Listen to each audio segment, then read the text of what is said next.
How is my mic now? Oh yeah, now it's fine. Perfectly fine You at sound the end. amazing. Yes, good job.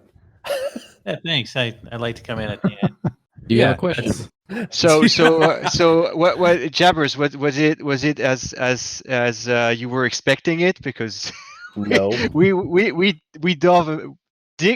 did dig up a lot of history of Falcon, and all the knowledge of IOC is pretty amazing as well on that. Yeah. Given his long terms on involvement on that. But I must admit that I started Falcon. It was Falcon AT when I started Falcon series. I'm and looking at that. It was with 4 colors at that time. What's It funny, had only 'cause 4 colors. I played a lot of these games. I might have played Falcon. I might have played F-16 Fighting Falcon actually by Spectre. That's maybe something older. Is I think. What, EGA graphics probably? Yeah, maybe yes. I remember something like that. Yeah. as well. Yeah, I played. So I was born in 1980. So, and I started playing flight sims when I was like 5. So yeah, same thing here. If you look back, I've gone to like some of those websites that archive all of the old like DOS games and stuff, and I've looked through and been like, oh, I remember this one. Just. And some of them, like, I was stealing my dad's laptop. Yeah, I was stealing my dad's laptop to actually start playing games. I started with Flight Simulator 2.0, Falcon AT, thing like that. So. Yep. Have you tried to play them now?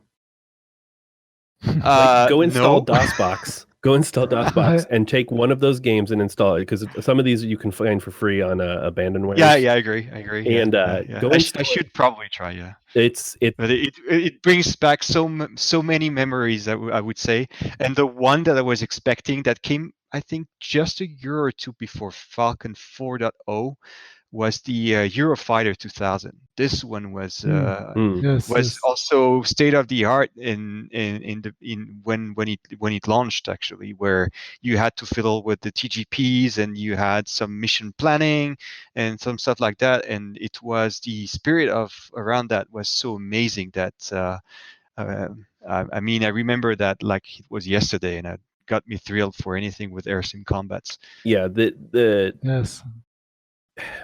I tried to install, I think it was F-19 Stealth Fighter or something like that a while back, and it lands on a boat and everything.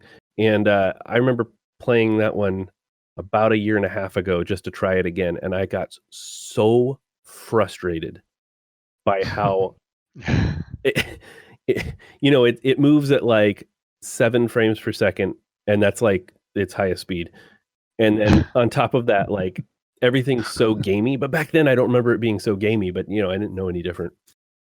But have you, speaking about dynamic campaigns, have you ever maybe, I don't know if you were into choppers and things like this, but do you remember the developer called Razorworks? They were doing the enemy engage stuff. I don't Apache think so. Against, I remember Apache game stuff. I remember Apache game from back then that I played. Yeah, but it was like enemy engage, and the developer at that time was Razorworks, and that was that was also a sort of dynamic campaigns on a very lower scales in terms of dimension of the map. But at least it was another game where they tried to instate a dynamic campaign stuff but chopper based this time. It's crazy. It's amazing that nobody's ever done it since at the scale of what I see BMS as or Falcon. I think this is the complexity behind it. I remember from tales and things I've been reading and discussion I had with people. Basically, the campaign took most of the years of development until they decided to stop where they were because they couldn't go further. It was too much in terms of time of development. They would have needed at that time maybe 3 to 4 years extra to actually be able to complete everything. But then they would not have been able to ship it because it would have been too big. Right. Yes. Yeah, you end up with the development creep, or the, what's it called, scope creep at some point, where you just want to keep doing more and more things, and then by the time you're done, if you end up doing them, the other half of the engine is old and you have to update that. It's back. Exactly. Yeah. Well, awesome. Well, guys, I really do appreciate it. I do have to go, but I look forward to, hopefully we can do this again. if you guys ever have anything BMS related that you want to promote, please let us know. Rob is really good at promoting stuff on our Facebook, and A master. master at I don't know what you're promotion. talking about. I really don't like BMS. I was just here for the laughs. Are you going to put the beeps again? I was thinking. Obviously, I was thinking midway. DCS is superior. I in every was way. asking for it to have the beeps every time we mention DCS. I was gonna say I should have beeped DCS every time we said DCS. Maybe I'll do that afterwards. We'll post-process that. It'd be pretty funny. I was a little worried every time DCS came up. I was like, oh, I hope this doesn't come into like some BMS versus DCS No. war. Honestly, no. Let's be very clear and honest about it. The problem we have between communities around BMS and DCS is that because people, because people have there's a lot of passion involved behind it. They tend to forget the people developing behind and what is at stake, and it's not the same realm. I mean, one is a software commercial company, and the other one is just a bunch of people coding and having fun together. Sure. So the spirit is not the same, and honestly, one is a I would say jet platform, and the other is just focused on one jet. So. Right. It's not aiming the same thing. It's just either if you want to get into BMS, you need to first love the F16, because otherwise you'll be frustrated because you won't get anything more. Yes. Totally agree. Maybe we'll leave this part into the podcast too somehow. Oh, no worries. Yeah, but I've been fighting on Reddit and stuff like this, people asking and being frustrated. And to be honest, the Red Dog as well on the sorry, not Red Dog, but I saw the questions of Ghost Dog on the Discord. Well, I know him already, so I know the questions behind it, and there's a lot of misunderstanding about what is the team behind and what is doing the team behind and what is basically, and I see them on a regular basis doing that on the free time, and I know, and you know, guys, what is family life and what are the constraints of doing things in your free time, and the more you have kids and the less you have times to actually do stuff. Exactly.